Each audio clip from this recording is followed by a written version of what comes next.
अपनी आंखों के चारों तरफ देखो और दुनिया में जितनी भी चीजें दिखाई देती हैं उसमें किस में लाइफ है और किस में लाइफ नहीं है, सिर्फ यही बायोलॉजी है। लाइफ किस तरीके से डिफाइन होती है और आखिर ऐसी क्या सर्कमस्टेंसेस होती है जिसमें यह बोला जाता है कि इस चीज में लाइफ नहीं है। लाइफ किस तरीके से लीड करती है, लाइफ में आप किस तरीके से ग्रो करते हो, लाइफ को किन किन चीजों की जरूरत होती है, सिर्फ इतनी ही बायोलॉजी है। इससे ज्यादा सिर मारने की आपको जरूरत नहीं है। तो आपको बिल्कुल आसान लैंग्वेज में आपकी बायो कंप्लीट कराएंगे। दूसरी चीज फिजिक्स।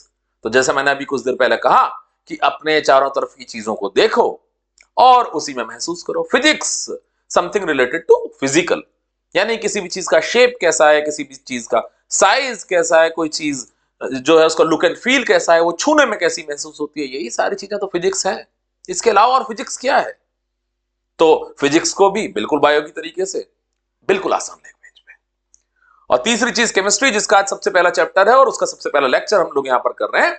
केमिस्ट्री वही सारी चीजें जो आपकी नजर के चारों तरफ है, वही सारी चीजें जिनको आपने बायोलॉजी और फिजिक्स के लिए देखा था, उन्हीं सारी चीजों को केमिस्ट्री के लिए भी देखो। केमिस्ट्री में आपको सिर्फ इतना पढ़ना है कि वो सारी चीजें बने किस तरीके से हैं, उनका कंपोजिशन क्या है, उनका स्ट्रक्चर क्या है। बिल्कुल सिंपल लैंग्वेज में आपकी केमिस्ट्री आपके सामने